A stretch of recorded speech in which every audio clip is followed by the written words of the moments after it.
So we are going to start today off with a story out of Schaumburg that really speaks to what medical cannabis patients are dealing with here in the state of Illinois. Rather than to summarize it, I thought, well, let's watch the full report together. NBC did a really strong and straightforward report on this, and we're going to watch their piece exactly as it aired. A family says their daughter's seizures were only brought under control by a specific cannabis-infused patch, something they've relied on for years. And now that product is suddenly unavailable in the state of Illinois. Let's take a look at the report, the NBC5 report on Ashley and the complications that she and her family have faced. NBC5 responds. A Schaumburg family says they nearly lost their daughter to a series of debilitating health conditions until they found what they're calling their so-called miracle cure. Now the treatment is no longer available here in Illinois, and the family is rallying to change restrictions on the drug. NBC5 responds. Kate Chappell has their story. The Surin family considers this little patch a lifeline for their 19-year-old daughter, Ashley. We give her a full patch on the top of her foot for the daytime. Ashley was diagnosed with leukemia when she was just 2 years old. She survived the blood cancer, but her parents say the treatments left her with debilitating seizures, up to 3 a day, and traditional medications weren't helping. And we thought, this has to change. So we have to do something different or she's not going to be here. So we did see a homeopathic doctor. That's what led them to these medicinal patches containing CBD and THC from the company Mary's Medicinals out of Colorado. Under her new doctor's guidance, Ashley's parents made the decision to stop her traditional medication treatment and switch to the patches. They buy them with a medicinal marijuana card, which was issued by the state of Illinois. And how big of a difference has that Oh my gosh. made? She's seizure free. Ashley has relied on these patches for the past 8 years. But in October, they got news that devastated them. According to the Illinois Department of Agriculture, Mary's Medicinals ended its contract in Illinois. And because of the amount of THC each patch contains, it's illegal to transport them over state lines. So even though Ashley's patches are still available at dispensaries in Michigan, the Surins can't bring them home. The laws need to catch up with reality. The reality is there are products available for patients in different dispensaries in different states. So we need an emergency transport of our medicine, and we need interstate commerce. Ashley and her mom say the patches have also helped her manage the symptoms of her autism. Yeah, see, really, the patches make a big difference in your life. Yeah. And it makes me sad that I won't have my patches. Like if I had seizures again, It'd be scary. yeah. The Surins are reaching out to lawmakers for help to fast-track legislation that would change federal law to make this type of medicinal treatment accessible for patients like Ashley. Please bring my cannabis patches back to Illinois. But any potential legislation is in the very early stages. It shouldn't be made a partisan issue.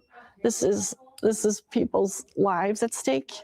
So it should not be backburnered. It's healthcare. The Surins are familiar with the process. In 2018, the family worked to get Ashley's law passed in Illinois. It allows students to have medicinal marijuana products on school grounds with their doctor's approval.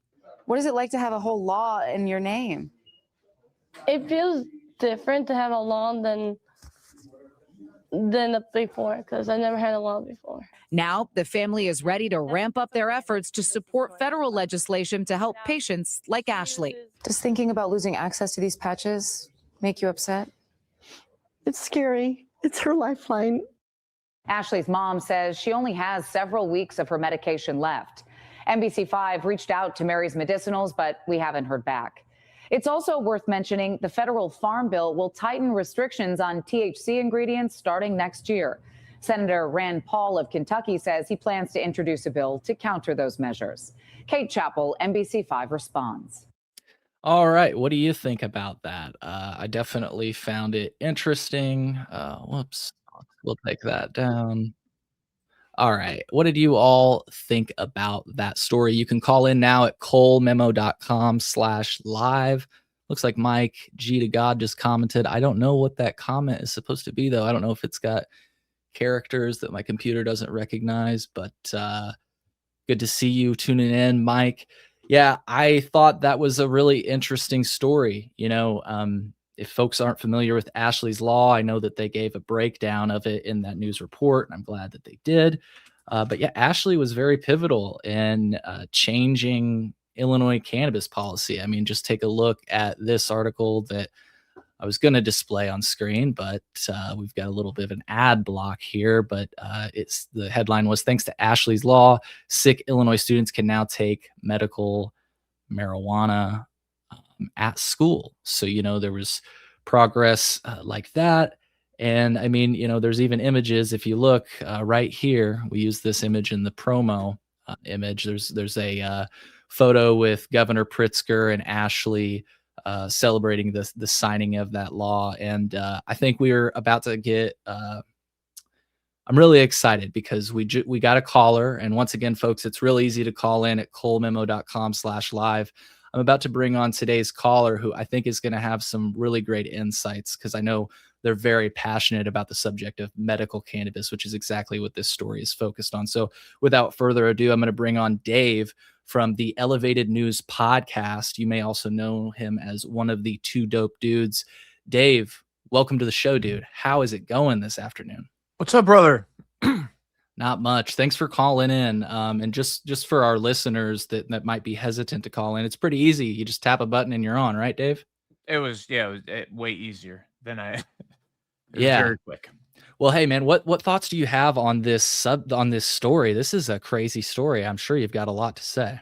Okay, multiple things. One, it sucks, and that's what I advocate for all the time is just access to cannabis. Period. But two, for as soon as I heard that lady talking, I was like, oh my God, she don't know about Mary's Nutritionals. Like, that's a thing. She can buy CBD patches from Mary's currently still because of the guidelines, especially when they're purely CBD. Like, we don't know that those things are going away yet. But yeah, marysnutritionals.com, like if that's the lifeline. But this is a thing that scares me more than anything with the branding of cannabis is that these people have only bought into one product and they only care about that one, and there's nothing else. That's the only one. And it brought that lady to tears. And I understand what that means, but those are the people that I love to talk to more than anything, where it's if one thing isn't working, the next thing will work too, and that's why being more understood of some of the basics of cannabis, your methods of ingestion, your cannabinoids and your terpenoids, and what those values actually mean and do for you in the long run.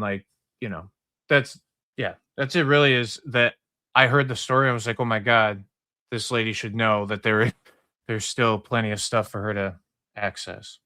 Yeah, well said. Well said. And I can't help but wonder if that's why they stuck that little mention in there at the end about the farm bill. And because I think that's exactly how, correct me if I'm wrong here, but I think that must be how Mary's Medicinals is selling their patches the way they are, probably under the guise of hemp, right?